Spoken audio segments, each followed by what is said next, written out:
Welcome to another video. ये है black road का एपिसोड 161 का रिव्यू। तो जानते हैं क्या हो ब्लैक रोड का एपिसोड 161 में। तो अब तक ब्लैक क्लोवर में स्पिरिट किंगडम के कुछ वॉरियर आ चुके थे यहाँ पर लड़ने के लिए लोगों से, ताकि वो हथिया सके एर्केन स्टेज के वर्ल्ड ड्रीम मैजिक को, जिसकी खबर यूनो को मिलती है और अपने स्क्वाड वालों की चिंता करते हुए वो जल्दी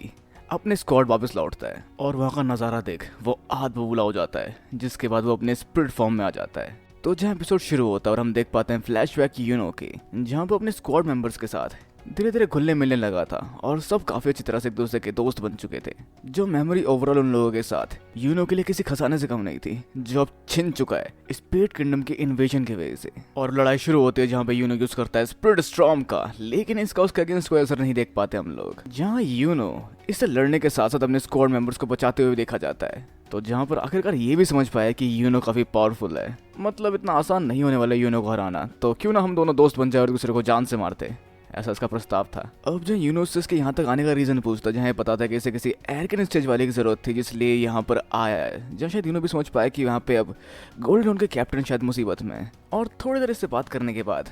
यूनो यूज करता है अपने स्पिरिट ज़ेफर का, और अपने उस तलवार के साथ यूनो ये दृढ़ निश्चय लेते हुए कि चाहे मैं प्रिंस हूँ स्पिरिट किंगडम का या फिर यूनो गोल्डन डॉन का, इससे फर्क नहीं पड़ता, मैं तुम जैसे लोगों का सामना करूंगा और तुम जैसे लोगों को हराता चला जाऊंगा। तो डार्क ट्राइड के एक ट्रूप को हरा चुका है यूनो, अब एक बाकी है जहाँ पे इसके खिलाफ क्लॉस और उसके टीममेट्स लड़ रहे हैं, जिसको हराना इतना आसान नहीं होने वाला क्योंकि कोई भी वार इसके आर पार हो जाता है, जिससे क्लॉस और बाकी सब काफी हद तक डोमिनेट होते हैं। अब जहाँ क्लॉस ने अब भी हार नहीं मानी, वो लड़ने के लिए अब भी तैयार है क्योंकि उसने अब तक हार नहीं मानी, और हार नहीं मानी तो वो हारा नहीं है। जहाँ इसी बीच पहुंचता हुआ यूनो और उसके सारी धूल या फिर स्मोक को उड़ा देता है, जिससे ये साफ साफ दिखने लग जाता है। लेकिन यूनो पहले की गई लड़ाई से काफी हद तक जख्मी है, जहाँ इसके खिलाफ वो उतनी बेहतर तरीके से नहीं लड़ सकता, लेकिन क्योंकि ये दिखने लगा है तो इनकी टीम की एक और मेंबर जो कि यूज कर सकती है अनदर एटलस टेक्निक का, आ पहुंचती है और इसको ले जाती है अपने अनदर एटलस में, जिसके अंदर इस लड़के के हिसाब से कोई भी मानव इस्तेमाल कर पाएगा या फिर नहीं कर पाएगा। जहाँ क्लॉस भी आ जाता है और उसको अपने वार से हरा देता है, जहाँ क्लॉस कहता है कि मैं इस गंदी कंडीशन में भी हिल सकता हूँ, मतलब इतने जख्मी होने के बाद भी हिल सकता हूँ क्योंकि मैं रोज ट्रेनिंग करता हूँ। और इस तरह से ये उसको भी हरा देते हैं। तो ऑलमोस्ट काफी हद तक स्पिरिट किंगडम से आए उन दुश्मनों को हराने में कामयाब हुए हैं, लेकिन तभी वहां पर सामने आता है ऐसा नज़ारा जिसको देख के इनका दिल दहल जाता है, क्योंकि वेंजेंस हार चुका है ज़ैनोन के हाथों। जहाँ ज़ैनोन को देखकर यूनो को नॉस्टैल्जिया आने लग जाते हैं कि ये तो वही बंदा जिसको मैंने अपने ड्रीम में देखा था, मतलब जो भी उसने अपना पास देखा था ज़ोरन इसने देखा था इसको। अब इस सब के अलावा यहाँ पर ये कहता है कि ये लोग 40% पावर इस्तेमाल कर सकते थे जिसकी वजह से कमज़ोर थे,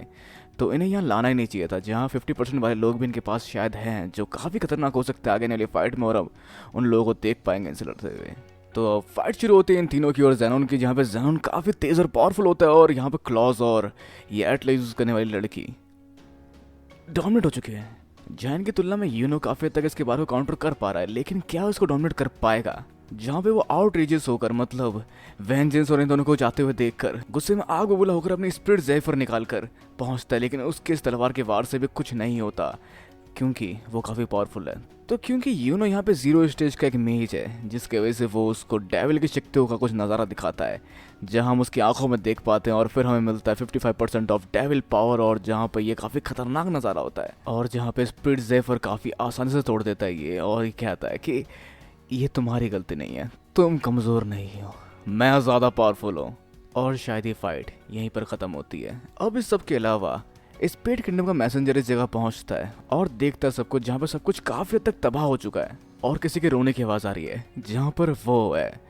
यूनो की स्पिरिट गार्जियन जो रो रही है क्योंकि यूनो यहाँ मारा गया है या फिर हार गया है काफी बुरी तरह से, जहाँ वो मर नहीं वाला है, जहाँ उसकी स्पिरिट गार्जियन भी उसका साथ नहीं छोड़ना चाहती, जहाँ यूनो उतनी जल्दी नहीं हार सकता क्योंकि उसकी तकदीर में डेविल को हराना है। लेकिन तभी हम देख पाते हैं एक रोशनी जो चारों तरफ से आने लगती है और बहुत सारे पेड़ उगने लग जाते हैं हर जगह से, और शाखाएं सारे वॉरियर्स को अपनी गोदी में उठा लेती है और सबको एक साथ उठाकर हील करना शुरू कर देती है। जहाँ यूनो की बेसुध सी आंखों में दोबारा रोशनी देखी जा सकती है, और इस तरह से यूनो मरा नहीं है, मतलब अब भी गेम में और आगे चलकर डेविल से लड़ सकता है, जो माना है कैप्टन वेंजेंस का, जहाँ पे उन्होंने शायद अपनी आखिरी शक्ति के साथ सारा काम किया होगा, और वैसे शायद उन्होंने अपनी सारी शक्ति यहाँ लगा दी होगी जिसकी वजह से वो ज़ैनोन से सही से लड़ना ना पाए हों। तो देखते हैं क्या होता है, क्या वेंजेंस की और शक्ति हम आगे देख पाते हैं, और क्या वो आगे चल के हरा पाएंगे डेविल और बाकी सारे लोगों को। और अगर हम बात करें यूनो की, तो यूनो ने अपनी सारी शक्ति यहाँ पर नहीं दिखाई ज़ेनोन के खिलाफ, क्योंकि वो पहले 2 वॉरियर को हरा चुका था। तो यूनो भी एक एक्सेप्शन, आगे देखते हैं क्या कर सकता है यूनो के खिलाफ और क्या करते हैं हमारे बाकी के फाइटर जो कि 6 महीने की ट्रेनिंग लेकर आए हैं हार्ट किंगडम में। लेकिन इन सब के अलावा बहुत सारे लोग जो कि गोल्डन डॉन में पहले ही मर चुके थे, जो मौत के और जिंदगी के बीच के स्टेज के बीच में नहीं थे, मतलब उससे भी आगे जा चुके थे और मर चुके थे, वो हील नहीं हो पाते कैप्टन वेंजेंस की शक्तियों से। मतलब यूनो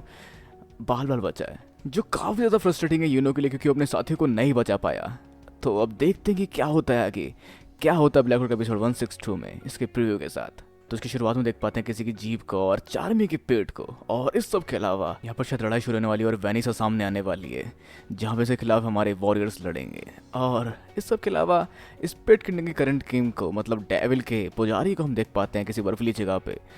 जहाँ वो कुछ प्लान कर रहा है। और हो सकता है कि ये हो हार्ट किंगडम वाली जगह, जो काफ़ी तक फेमिलियर है लेकिन शायद नहीं भी हो सकती है। तो आगे हमें मिलने वाली लड़ाई वेनिसा और शायद चार्मी की। और वैसे अब आप क्या सोचते हैं क्या हो सकता है ब्लैक रोड का एपिसोड 162 में? अपने विचार नीचे कमेंट में बिल्कुल वीडियो को लाइक, शेयर और चैनल को सब्सक्राइब करना भी बिल्कुल। हम लोग तो मिलते हैं अगली वीडियो में।